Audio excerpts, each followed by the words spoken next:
ఇవాళ సంఖ్యల్లోకి వచ్చినట్లయితే మిత్రులారా, ఎంత మోసపూరితమైన బడ్జెట్ను 2026-27 నాడు ప్రవేశపెట్టిండ్రు. మేము హరీష్ రావు గారు, కేటీఆర్ గారు అసెంబ్లీలో, తర్వాత శాసన మండలిలో మేము నెత్తి మీద నోరు పెట్టుకొని మొత్తుకున్నాం. ఈ బడ్జెట్ అంతా బోగస్ బడ్జెట్, ఇది మిస్లీడింగ్ బడ్జెట్, మ్యానిపులేటివ్ బడ్జెట్ అని చెప్పినట్టే సిఏజీ చెప్పింది. ఇవాళ నేను మీకు అప్పీల్ చేస్తా ఉన్నా, తెలంగాణ సమాజానికి, మీడియా మిత్రులకు, దయచేసి ఈ బోగస్ను ఎక్స్పోజ్ చేయండి. Please ensure that it reaches to the masses. ఎందుకంటే తెలంగాణకు జరిగే నష్టంలో, తెలంగాణ ప్రజలకు వచ్చే కష్టంలో మనము భాగస్వాములమే, మన పిల్లలు భాగస్వాములే, మన తరతరాలు భాగస్వాములే. ఏం చెప్పిండు? నేను ఒక మాట చెప్తాను. 6,857 కోట్ల రూపాయల రెవెన్యూ సర్ప్లస్ తో బడ్జెట్ ను ప్రవేశపెడితే ఎంటైర్ ఫైనాన్షియల్ ఇయర్ కు 6,857 కోట్ల రూపాయల రెవెన్యూ సర్ప్లస్ తో బడ్జెట్ ను ప్రవేశపెడితే ఏం కష్టపడ్డాడండి రేవంత్ రెడ్డి గారు.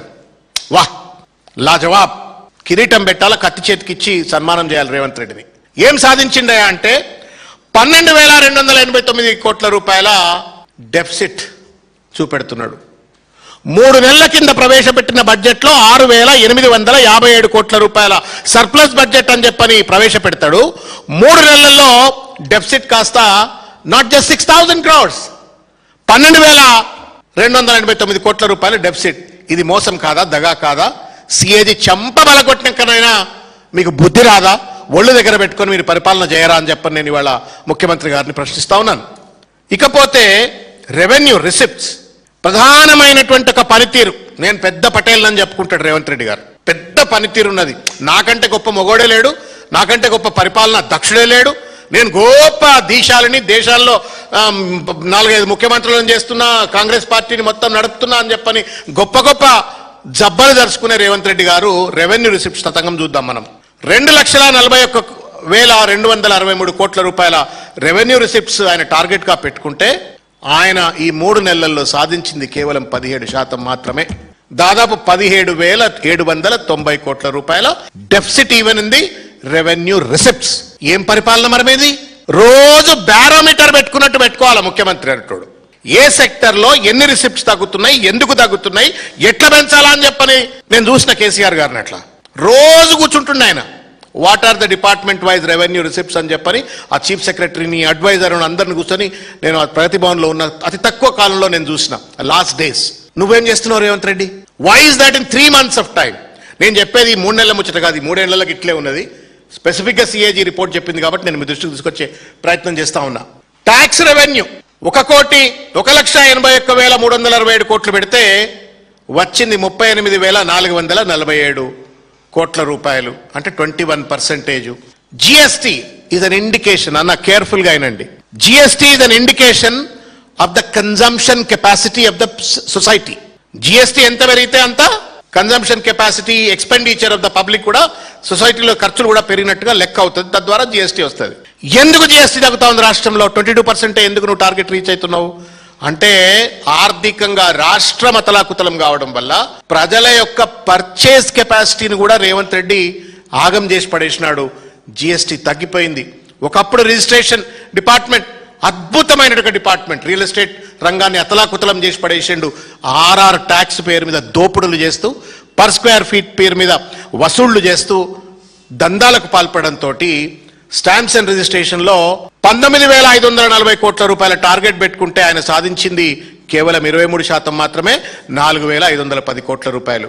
నేను అడుగుతా ఉన్నాను, ఎట్లా high rising towers of Ponguleti Raghava constructions, Aparna constructions, లేకపోతే ఇంకా పెద్ద పెద్దోళ్ళ కన్స్ట్రక్షన్, ఆదిత్యాలో ఇంకెవడో పెద్ద పెద్దోళ్ళ కన్స్ట్రక్షన్ కంపెనీలన్నీ హై రైజింగ్ టవర్లు కడుతున్నాయి, అడ్వాన్స్ బుకింగ్లు అయిపోతున్నాయి, వాటి స్టాంప్స్ అండ్ రిజిస్ట్రేషన్ అంత భర్తీ అయిపోతున్నది. మరి ఇక్కడ ఎందుకు మిగతా కన్స్ట్రక్షన్ కంపెనీకి సంబంధించినవి ఎందుకు కావట్లేవు? ఎక్కడ లోపం ఉంది? నువ్వు ఇన్సెంటివైజేషన్లో లోపం ఉందా, లేకపోతే నీ రియల్ ఎస్టేట్ పాలసీలో లోపం ఉందా, కన్స్ట్రక్షన్ ఇండస్ట్రీ పాలసీలో లోపం ఉందా? ఏం లోపం ఉంది రేవంత్ రెడ్డి గారు? సమాధానం చెప్పాలని చెప్పి నేను కోరుతా ఉన్నాను. ఒక్క దగ్గర కాదు, సేల్స్ ట్యాక్స్ నేను ఇంతకుముందు చెప్పిన కన్జంప్షన్ కెపాసిటీకి సంబంధించిన అంశం మీద 38,105 కోట్లు పెట్టుకున్నాడు.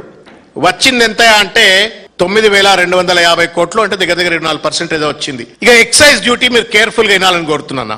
మనందరికీ తెలుసు, తెలంగాణ వ్యాప్తంగా ఉన్నటువంటి ఒక పల్లెల్లో ఉన్న ప్రజలందరికీ కూడా తెలుసు, బెల్ట్ షాపులు కాదు, పల్లెల్లో కాదు, ఇవాళ దేవుని గుళ్ళ దగ్గర జనాభా లేరు, వైన్ షాపుల దగ్గర లైన్లు కట్టి మందు బాటిల్ కొనుక్కపోతున్నారు. దాని అర్థం ఏంటి?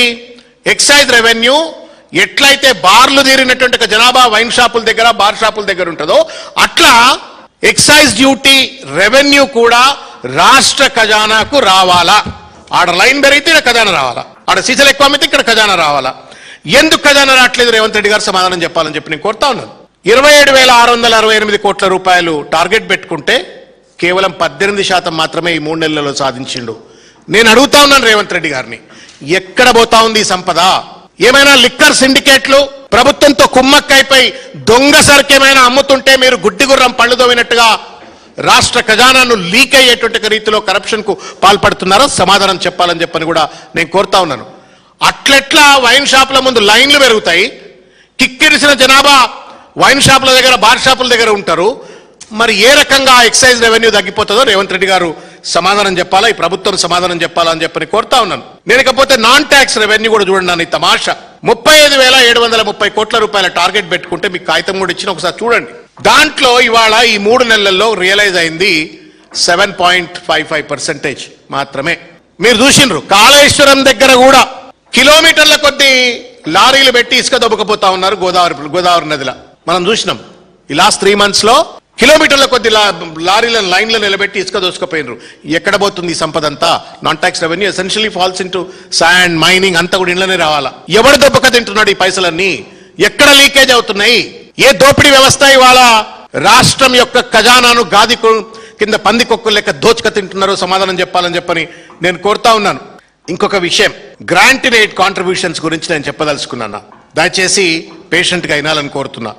24,166 కోట్ల రూపాయలు టార్గెట్ పెట్టుకున్నాడు grant in aid, which essentially comes from the government of India. బడే బాయ్ చోటే బాయ్, అమిత్ షా నా మా అన్న, మోడీ నా పెద్దన్న, కేసీఆర్ గారు కేంద్రంతో సరి అయిన సయోధ్య నడపలేదు, నేను బాగా రిలేషన్ పెట్టుకుంటున్నా అన్నాడు. 75 సార్లు ఢిల్లీకి పోయిండు. బడే బాయ్ చోటే బాయ్ సంబంధం నేర్పుతాడు, కాంగ్రెస్ సిద్ధాంతాలకు వ్యతిరేకంగా బీజేపీతో సత్సంబంధాలు నేర్పుతాడు.